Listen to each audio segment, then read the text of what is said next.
Bienvenue à vous pour cette émission dont la thématique aujourd'hui est les ovnis et le futur. Alors, globalement, on a tendance à associer le phénomène ovni forcément à une intelligence extraterrestre, à une présence extraterrestre. C'est l'hypothèse retenue, on va dire, principale aujourd'hui.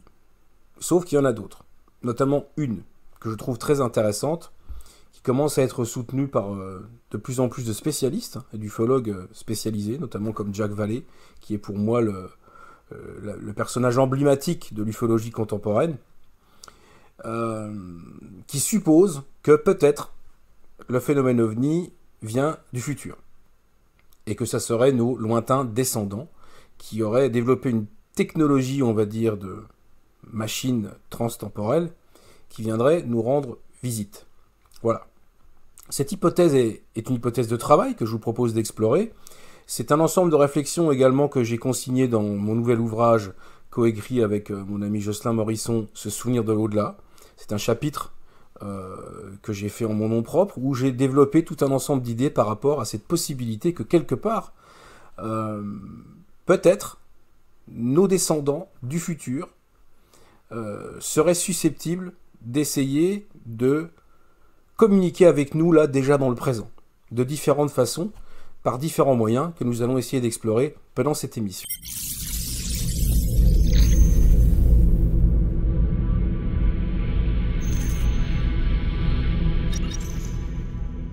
Le phénomène ovni est un phénomène protéiforme, prolifique. On a énormément de témoignages depuis plusieurs décennies. Et il me semble que si on a affaire effectivement à des visiteurs du futur, la plupart des manifestations d'ovnis devraient être réinterprétées d'une façon différente. Comment cela? Eh bien, si à un moment, ces voyageurs sont des voyageurs du futur, il est possible d'imaginer qu'ils aient encodé une information dans leur mode de manifestation.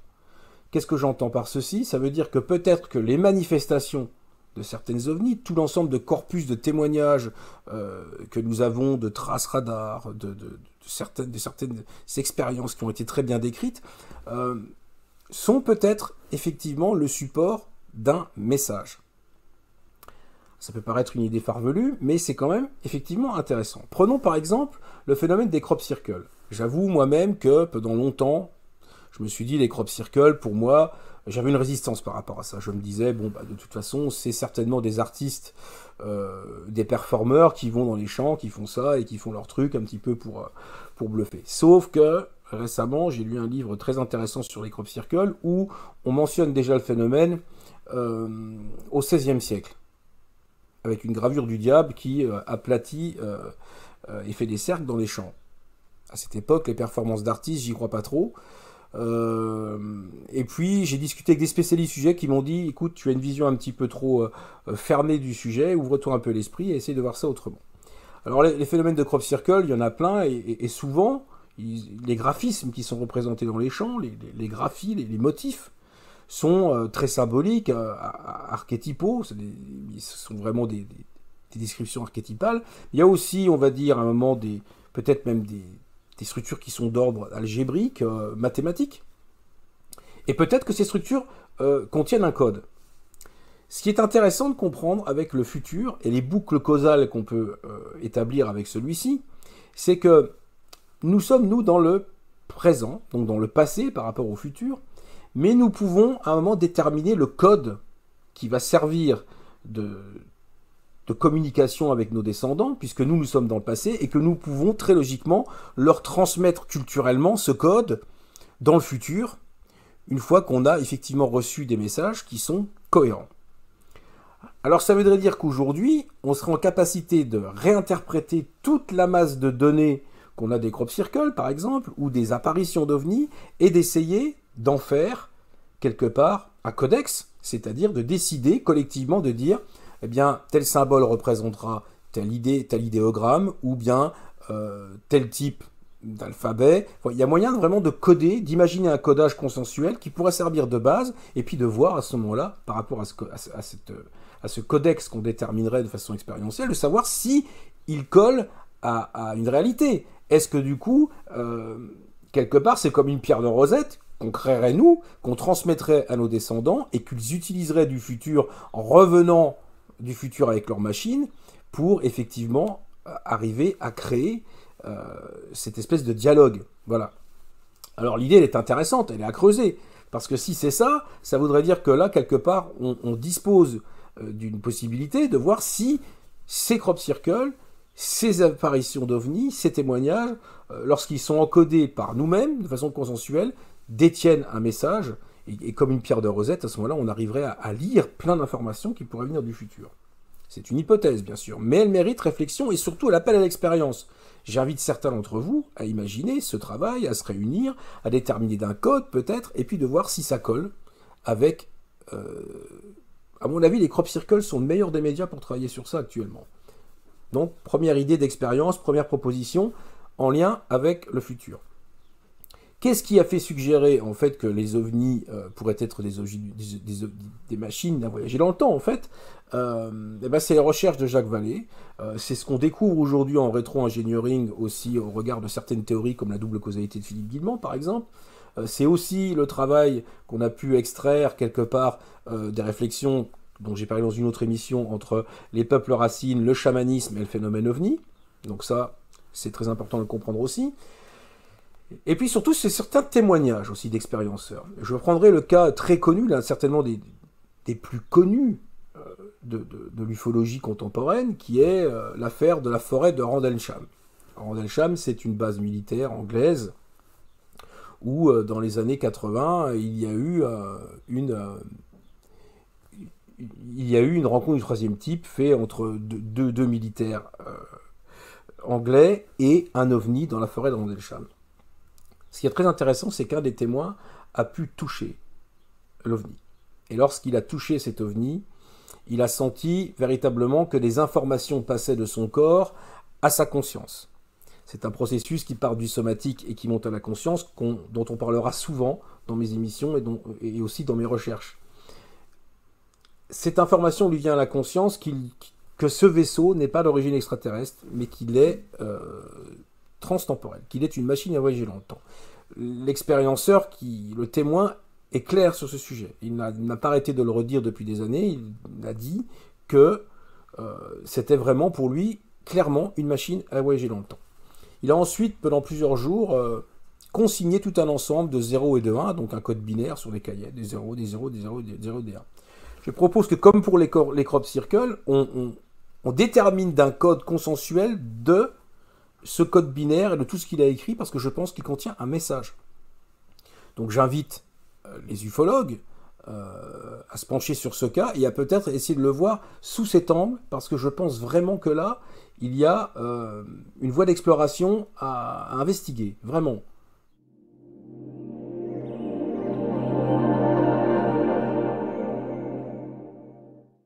Alors les boucles temporelles semblent être un outil extraordinaire justement pour arriver à avoir ces échanges d'informations. Elles sont souvent mal comprises.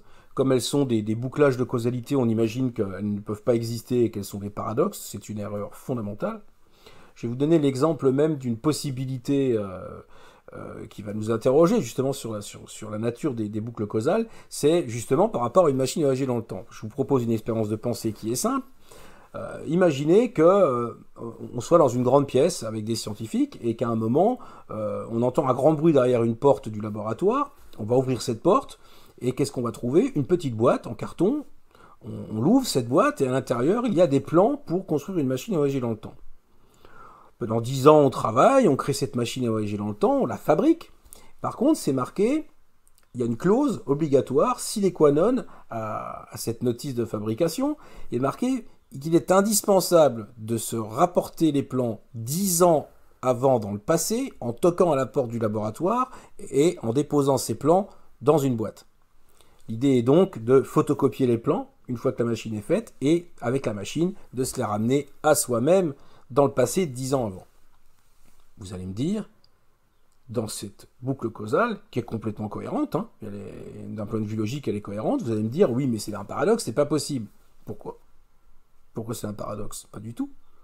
Vous allez me dire, oui, mais d'où émerge le savoir de cette machine à voyager dans le temps? À partir du moment où il est permissible, ce savoir, par les lois de la physique, même des lois de la physique qu'on ne connaît pas aujourd'hui, il n'y a aucune raison qu'on ne puisse pas se le rapporter à soi-même dans le passé. Alors, comme ça a été mal compris, les physiciens, ils ont eu tendance à balayer ça d'un revers de la main en disant c'est des paradoxes, et donc c'est pas possible. C'est un peu facile. Sauf qu'on passe à côté de beaucoup d'informations.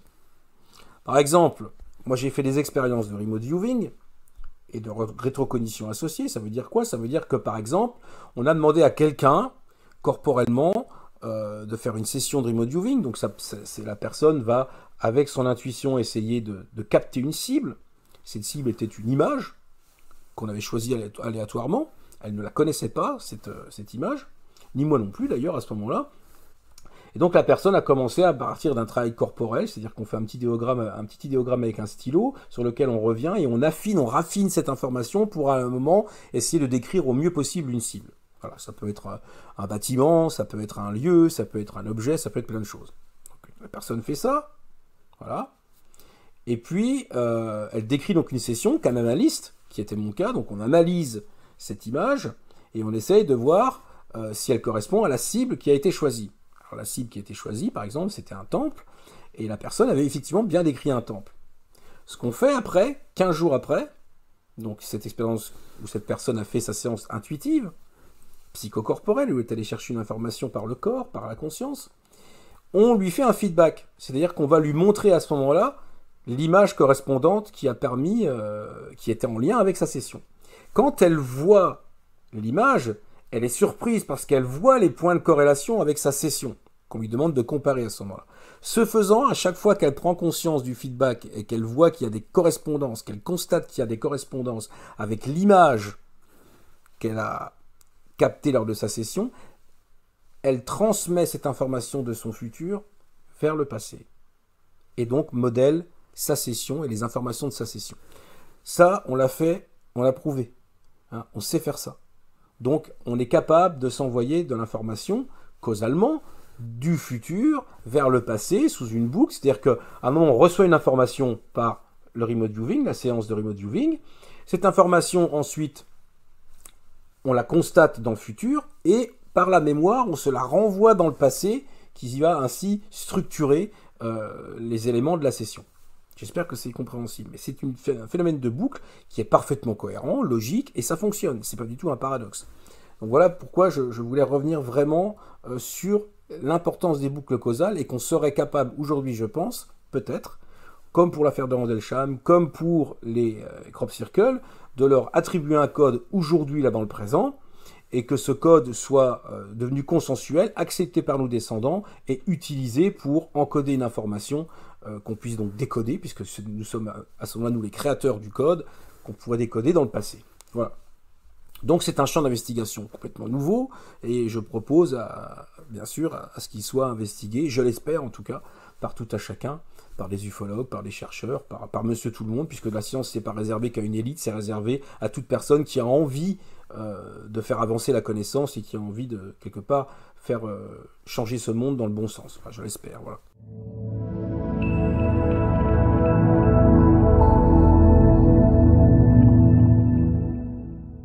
Une autre voie qui me paraît très importante d'investigation, c'est que le phénomène OVNI, à mon sens, s'exprime de deux façons. Et ça colle aussi pour l'hypothèse, même si c'est extraterrestre, ou ça colle aussi si c'est nos descendants du futur. Qu'est-ce que ça veut dire? Ça veut dire que le phénomène OVNI s'exprime dans la réalité physique, c'est-à-dire extérieure, mais il y a toute une voie qu'on n'a pas explorée, qui est celle de l'onirisme. Je pense que l'inconscient collectif porte énormément d'informations sur le phénomène OVNI. Je sais qu'il y a énormément de gens qui rêvent d'OVNI, qui rêvent de rencontres avec des extraterrestres, et tout ça n'est pas pris en compte. Je rêve, moi, aujourd'hui, d'une sorte de Arecibo onirique. C'est une métaphore que je fais avec l'un des plus grands radiotélescopes qui existe aujourd'hui sur la planète, c'est-à-dire qu'à un moment, on devrait observer simultanément le phénomène aussi de l'intérieur, par sa contrepartie, on va dire, psychique. Parce que vraisemblablement qu'on aurait beaucoup d'informations qu'on pourrait également corréler dans une vision unitaire avec ce qui se passe à l'extérieur. J'ai le sentiment que le phénomène OVNI, il nous manque tout un pan complet de son expression. Voilà. Et le fait de, quelque part, d'imaginer une plateforme numérique qui pourrait enregistrer simplement des témoignages de rêves de milliers de personnes permettrait de dégager des archétypes, des fondamentaux, des universaux, on va dire des grandes structures comme ça d'expression du phénomène qu'on pourrait corréler avec le phénomène extérieur et même corréler avec d'autres phénomènes culturels et ceci au-delà des ethnies surtout et au-delà du temps aussi avec, en le comparant avec peut-être des mythologies ou des choses qui sont au domaine de la sphère culturelle. Voilà. Donc ça me paraissait aussi quelque chose d'important de souligner ça. Ça n'a pas été fait. C'est un travail complètement vierge encore. C'est terra incognita. On ne sait pas. On n'a pas exploré ça.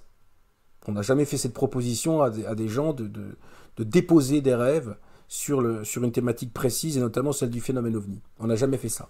Donc, voilà, j'en appelle aux ingénieurs, aux informaticiens, aux gens qui auraient envie de relater leurs rêves par rapport au phénomène OVNI ou au phénomène extraterrestre, parce que je pense qu'il y en a plein. Il y a pléthore, effectivement, de témoignages, peut-être même encore plus que des témoignages liés à des observations extérieures dans la réalité physique.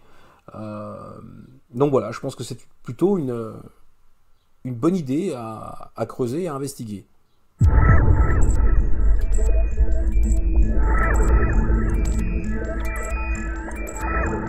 Un autre champ d'investigation que j'aimerais ici suggérer par rapport justement à une influence du futur sur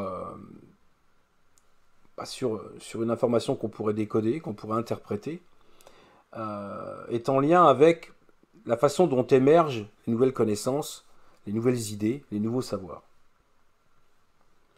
On sait que ce phénomène existe, hein, on appelle ça des changements de paradigme, quand c'est d'une façon globale, collective, mais en même temps, comme ça, dans l'histoire des idées, on a des idées qui, quelque part, sont comme des germes, des idées germes, qui sont apparues dans la tête de différents protagonistes, qui souvent ne se connaissaient pas, et qui, à un moment donné, ont eu à peu près les mêmes idées.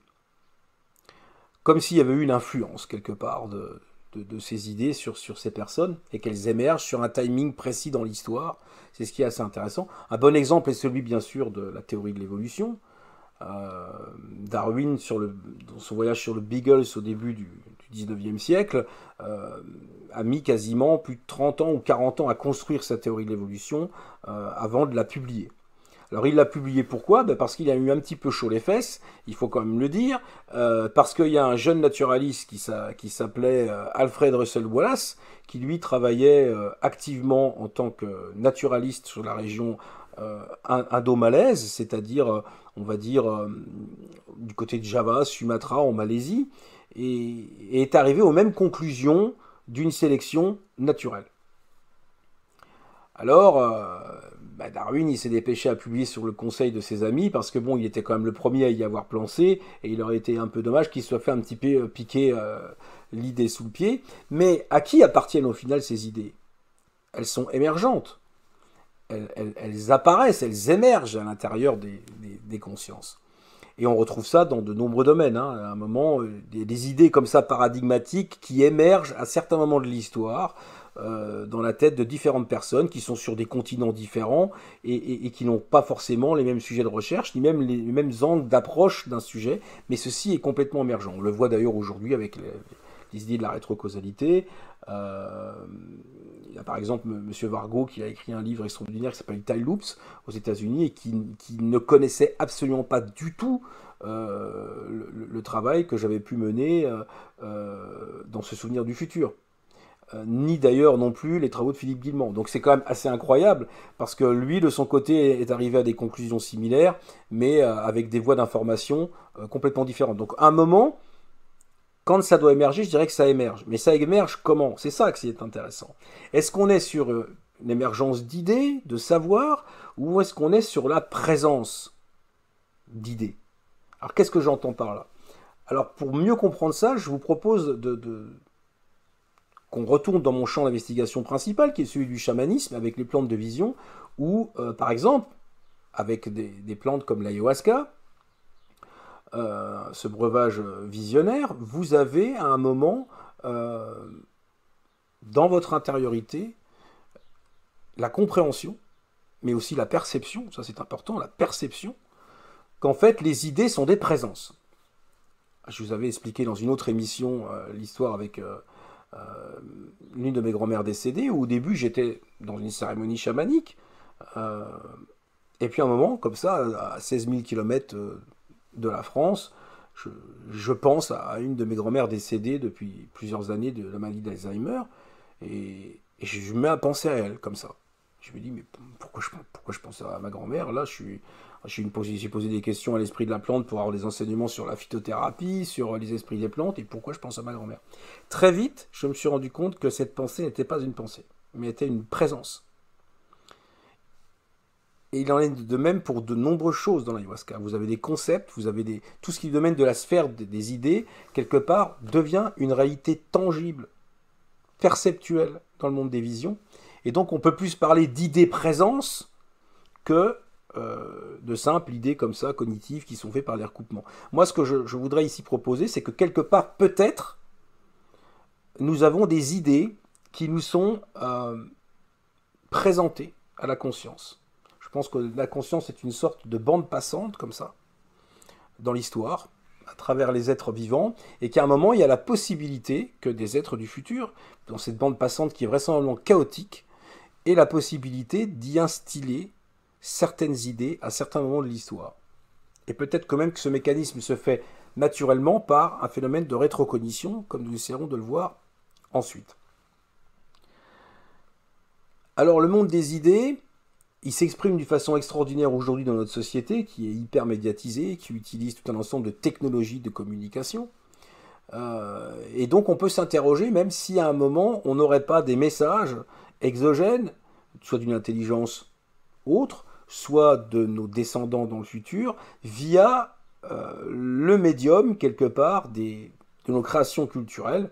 Un concept que j'ai intitulé dans mon prochain ouvrage, le concept de média-médium, c'est-à-dire que nos médias culturels, nos séries, nos arts comme le cinéma, nos films, sont susceptibles quelque part d'être imprégnés d'une forme d'information qui a été instillée, déposée peut-être du futur, ou par des entités exogènes, et que ce moyen quelque part de nous faire voir sur nos écrans une certaine forme de connaissance serait un moyen extrêmement doux et extrêmement ludique, pédagogique et opérationnel à 100%. On n'aurait pas de meilleure façon de pouvoir à un moment instruire des êtres humains que justement par ces médias, qui sont des médias synesthésiques, puisque le cinéma utilise absolument toute une palette d'outils qui sont à la fois cognitifs, qui sont à la fois émotionnels, avec la musique, avec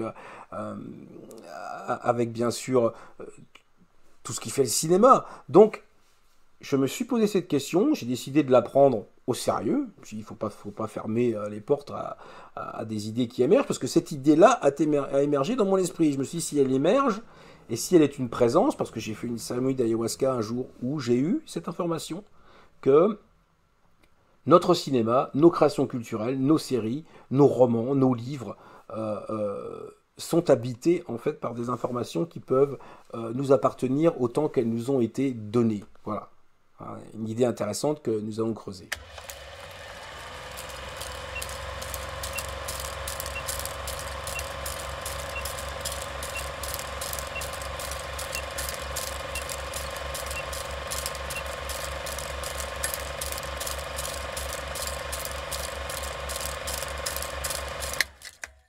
Alors je vous propose d'essayer d'analyser trois grands classiques sur une temporalité, on va dire une chronologie, liée justement au phénomène OVNI, de voir un petit peu quel est le message que suggèrent ces films et de voir s'il est cohérent avec les découvertes que l'on fait aujourd'hui en physique, en psychologie, dans le domaine de la rétrocausalité, dans d'autres domaines, dans le chamanisme, autres. On va essayer de voir justement si ces films, parfois anciens, sont susceptibles de nous informer sur quelque chose qu'on découvre aujourd'hui.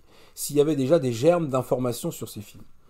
Le premier film que je vais prendre qui est en rapport avec les ovnis, un film emblématique, est bien sûr Rencontre du troisième type de Steven Spielberg, où à travers ce film, on a une aventure extraordinaire d'une rencontre entre les humains et les extraterrestres, et ceci se manifeste par des voies qui sont très intéressantes et complémentaires, dont on a même plus ou moins d'ailleurs évoqué avant l'existence au cours de cette émission.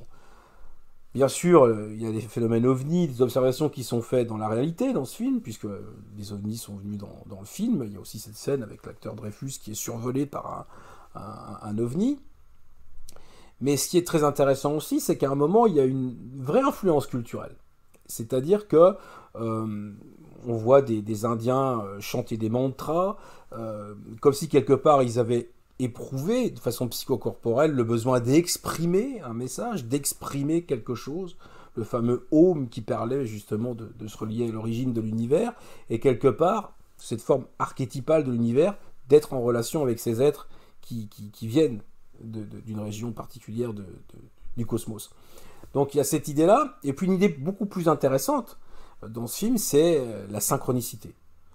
C'est-à-dire que à un moment, le lieu de la rencontre, qui est cette fameuse montagne, cette montagne du diable, je ne sais plus comment elle s'appelle, qui existe d'ailleurs vraiment dans la réalité, eh bien on voit progressivement l'acteur qui est d'une façon inconsciente et corporellement complètement habité par cette forme, qui donne l'information de où ils vont atterrir et où aura lieu le contact. Alors au début, de façon complètement aléatoire et hasardeuse, il dessine cette montagne dans la purée et il va finir même jusqu'à en faire une sculpture en argile, très précise, mais c'est comme s'il était guidé non pas par sa raison, par son conscient, mais guidé par son corps, comme si à un moment cette information elle était psychosomatique, elle était psychocorporelle, et qu'à un moment elle émergeait à la conscience sous ses mains, par le biais de matières comme la purée et comme l'argile. C'est très intéressant, je trouve, parce qu'il y a déjà l'idée là que quelque part cette intelligence exogène, ou cette intelligence de nos descendants du futur, serait capable de communiquer avec nous par le biais de notre corps et par le biais de synchronicité. À l'époque où le film est paru, dans les années 70, c'était difficile d'imaginer à un moment que Steven Spielberg pouvait envisager une communication de ce type. J'ai demandé, et j'ai la chance de pouvoir avoir des amis qui sont réalisateurs de cinéma. Avant de m'aventurer sur ce terrain, je leur ai posé la question de savoir si, dans certains films, est-ce que les réalisateurs sont vraiment conscients des idées sous-jacentes qu'ils font passer dans certains films. Certains d'entre eux m'ont dit que pour certaines, ils en étaient conscients, mais que bien souvent, effectivement, des personnes qui étaient spécialistes de l'analyse des films leur disaient des choses qu'en fait, ils n'avaient pas pris conscience. Ils n'avaient pas conscience. C'est-à-dire que leur inconscient collectif qui est à l'intérieur d'eux s'exprime à travers eux. S'exprime non pas uniquement à travers que le scénariste ou pas uniquement à travers le réalisateur, mais s'exprime aussi à travers toutes les équipes et tout le collectif d'équipes qui permet de réaliser un film, que ce soit les équipes de décoration, que ce soit les équipes des effets numériques, que ce soit les équipes d'écriture. Tout cela crée une synergie, on va dire une communauté d'humains qui ont des influences diverses au niveau de l'inconscient collectif et qui permettent quelque part l'émergence de ces idées germes. Et ça me paraît très, très, très, très intéressant. Un autre film que j'ai décidé d'analyser aussi ici, c'est le film Contact de Robert Zemeckis, où là, on a clairement l'idée d'une forme de communication par codage. C'est-à-dire qu'une civilisation extraterrestre a utilisé quelque part une image. Bon, dans ce film-là, c'est pas super cool parce que symboliquement, c'est assez extraordinaire. C'est c'est l'image d'Hitler lors du discours des Jeux Olympiques. Bon, première émission radiodiffusée, donc captée par les extraterrestres et réutilisée, où ils ont encodé à l'intérieur de tout ça plein d'informations pour construire justement une machine à voyager dans le temps, pour proposer une machine à voyager dans le temps. Et là, ce qui est intéressant dans ce film, c'est que notamment il y a cette idée d'un encodage, mais il y a surtout la rencontre avec les extraterrestres. Et la rencontre, elle se fait par le biais d'interfaces de communication. Elle ne se fait pas directement par une rencontre physique avec des aliens. C'est-à-dire que ces aliens créent quelque part une sorte de réalité composite pour accueillir l'héroïne dans l'histoire. Alors, je ne vais pas spoiler, mais je pense que vous avez tous vu ces films. Et quelque part, l'extraterrestre va prendre la forme de son père décédé, et dans une espèce d'endroit paradisiaque qu'elle avait imaginé un jour découvrir quand elle était petite fille. Donc, quelque part, l'idée encore là d'une captation, on va dire, de l'intérieur chez la personne, de sa mémoire, de son émotionnel, pour pouvoir s'exprimer, dialoguer. J'ai trouvé qu'il y avait un lien clair entre rencontre du troisième type et contact. Il y a une logique à ces films. Il y a comme une espèce de courant de pensée, complètement logique. Alors le troisième, qui est celui qui me parle le plus encore pour moi par rapport à mes recherches, c'est bien sûr Premier Contact, The Arrival, de Denis Villeneuve, beaucoup plus récent, c'est le plus récent d'ailleurs, où là, moi je suis allé voir ce film de façon complètement hasardeuse, puisque j'étais en train de terminer mon protocole de création de synchronicité volontaire, et j'avais besoin de me vider la tête, et j'avais tiré, donc, comme je faisais avec mon protocole, je vous invite à découvrir ça sur d'autres vidéos, ou d'autres conférences que je donne déjà depuis plusieurs années sur le sujet. Donc j'avais tiré une araignée et une pieuvre, je crois. Et voilà, et je pars comme ça au cinéma pour me vider un peu la tête, pour oublier tout ça. Ça faisait 22 expériences que je faisais sur 3 ans, toutes très concluantes, et je me suis dit, je vais un petit peu aller voir un film de SF, parce que je suis un amateur du genre, je peux pas le nier non plus, et je me retrouve à aller voir ce film où je ne savais même pas de quoi ça parlait, et je vois Whittaker là habillé en militaire. Je me dis bon bah, ça va encore être un énième film de baston où les Marines cartonnent les extraterrestres, et je me suis dit bon c'est tout, ça ne va pas être terrible au niveau du scénar, mais au moins ça va me vider la tête, je penserai à rien, je vais mettre mon cerveau dans un bocal, et puis voilà, ça va me permettre de plus penser au moins à mes recherches et à tout ça. Voilà. Or tout faux, parce que qu'est-ce qui se passe? Oui, les éléments que j'avais tirés, c'était une pieuvre et un... J'ai tiré deux. Une pieuvre, araignée pour les animaux, et j'avais aussi tiré le symbole de l'Ouroboros, donc le serpent qui se mord la queue dans l'alchimie. Donc voilà, donc je décide de m'installer dans le cinéma, je regarde le film, et puis très vite je me dis, ouh, ça a l'air quand même d'être un petit peu un film intelligent, ça parle de linguistique, ça a l'air d'être un petit peu mieux que d'habitude. Puis au fur et à mesure du déroulé du film, là je me dis, là je suis scotché. Parce que je vois à un moment l'heptapode, donc l'apparence physique d'une de ces créatures, de ces aliens, et là on est aux antipodes de tous les clichés qu'on a pu avoir de représentation dans la SF des aliens. On a des êtres vraiment qui sont pas ceux qu'on imagine d'habitude. Ce sont et forcément je tilte par rapport à ma synchronicité, parce qu'on dirait un mélange de pieuvre et d'araignée. Et donc là je suis assez scotché. Je dis waouh, c'est assez... Là je viens encore d'avoir ma synchronicité. Donc je continue à suivre le truc, et puis je m'aperçois que ces entités communiquent en fait par un langage moléculaire qui est fait comme une sorte d'encre de sèche ou de calamar. Donc une matière quelque part indéterministe, donc support d'une conscience qui peut se trouver dans le futur, que leur langage est donc fait de cette matière, et surtout qu'il décrit les Ouroboros, donc des boucles causales. Et c'est clairement ce qui est décrit dans le film. Alors là, je peux vous dire qu'à partir de ce moment-là, j'avais déjà eu mes 2 synchronicités par rapport à mon protocole, et là je suis scotché. Je suis complètement scotché. Je dis, ce n'est pas possible. Je suis dans un rêve éveillé. Ça colle trop à mon travail. Et le bouquet final du film, et là je ne veux pas le spolier, c'est quand même qu'à un moment, l'héroïne sauve le monde de la destruction et d'une guerre entre les humains et ces heptapodes, ces extraterrestres, ces êtres exogènes, évite une guerre entre les Chinois et donc ces êtres. Voilà. Et comment fonctionne justement que ce désamorçage de cette guerre, justement grâce à l'héroïne, grâce à un rêve rétrocausal, grâce au fait qu'à un moment, elle reçoit un rêve qui quelque part est instillé par un des heptapodes, où elle entend le nom, enfin, elle entend l'information, la phrase que la femme du général chinois lui a dit avant de mourir. Donc elle appelle le général chinois et elle lui dit ça. En mandarin, elle lui explique ça. Et l'autre, du coup, il arrête parce qu'il ne comprend pas comment elle a pu avoir cette information.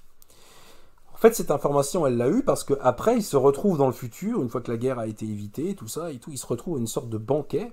Et à un moment, le général chinois va lui dire exactement cette phrase.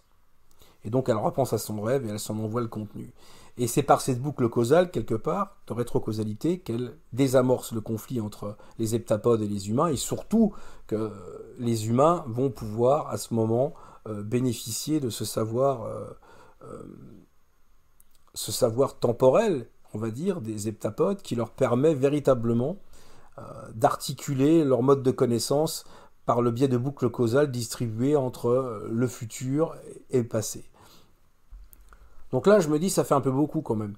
Hein, là, je prends juste 3 films comme ça qui sont emblématiques de la SF et des contacts avec des êtres exogènes, et je m'aperçois qu'on est sur une logique de forme de communication, clairement, avec le futur.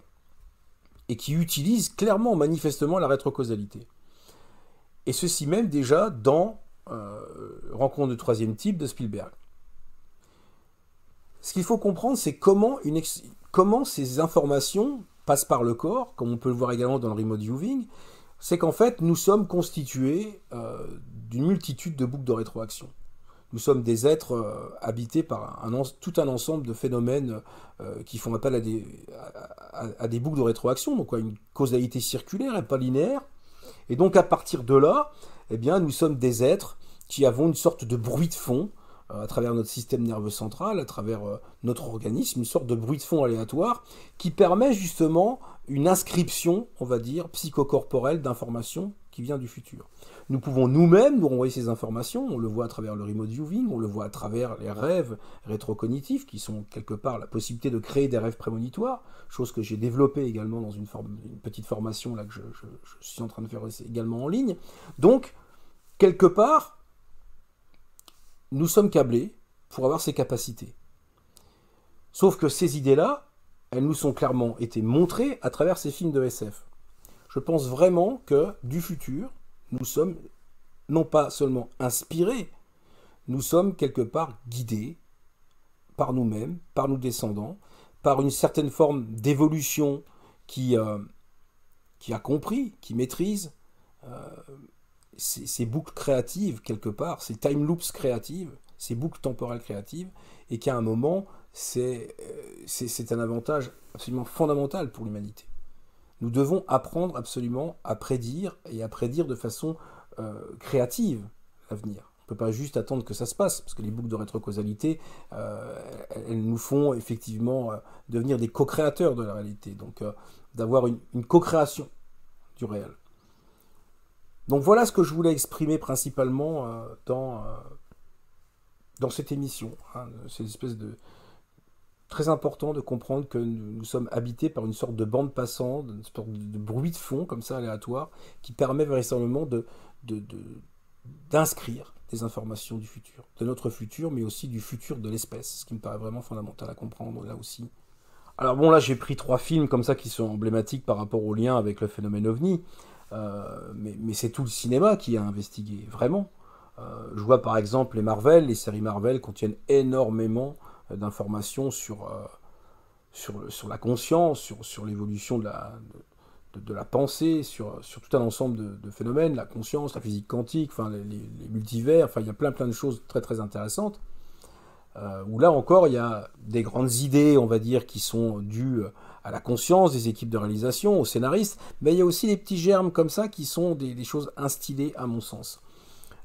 Vous avez par exemple dans Avengers, dans le dernier volet Endgames, vous avez quand même l'utilisation d'une boucle de rétrocausalité pour, quelque part, ressusciter la moitié des êtres vivants qui ont été tués dans l'univers par Thanos, par exemple. Hein, vous avez ça. Moi, quand j'ai vu Endgame, j'étais comme ça, encore au cinéma avec les yeux. Je dis, c'est pas possible, encore, c'est incroyable. Alors que là, quand je suis allé voir ça, j'étais en train de penser un chapitre de mon livre Se souvenir de l'au-delà, où à un moment, peut-être que les boucles de rétrocausalité seraient susceptibles, effectivement, d'être des mécanismes de résurrection. Donc, forcément, là, la synchronie, elle était encore absolument. J'étais abasourdi encore, lui, c'est quand même assez fou. Alors, on pourrait multiplier les exemples. Il y a plein de films à investiguer, il y a même des séries. Je vois aujourd'hui avec les nouveaux médias, sans les citer, mais comme les Netflix, comme les Amazon Prime ou autres, je ne veux pas faire de la publicité, mais il y a des séries extraordinaires qui ont été adaptées de romans de SF de plein d'auteurs fabuleux, de Kadik à bien d'autres. Donc, franchement, je pense que si vous êtes cinéphile, amateur de séries, j'invite ici les geeks en tout genre à se pencher sur ça et à essayer de percevoir le cinéma sous cet angle. Voilà. Je pense aussi à Ready Player One, encore de Spielberg. Enfin, il y a plein d'informations où je suggère vraiment les gens d'avoir un œil attentif par rapport à des sujets de conscience, par rapport à des technologies de la conscience, qui seraient susceptibles quelque part de nous être données du futur, données peut-être par des intelligences autres, exogènes, à travers ces médias, et donc de bien essayer de penser le média médium. Et je vous invite vraiment à être encore là créateur, de créer des réseaux, de créer des groupes de réflexion sur ça. Ça peut être des groupes sur les réseaux sociaux. Enfin, je sais pas. Aujourd'hui, on a tous les outils pour pouvoir justement permettre de faire ces investigations. Et je pense qu'elles nous aideront aussi, quelque part, ces investigations, à régler les grands problèmes de notre quotidien. Le plus important étant bien sûr celui, à mon sens, de cette crise globale et climatique qui est une facette d'une crise globale dont nous parlerons d'ailleurs dans une autre émission. Au plaisir d'échanger encore avec vous. N'hésitez pas à me faire le retour de vos investigations, de vos découvertes. Je reste très curieux et vraiment j'ai envie avec vous.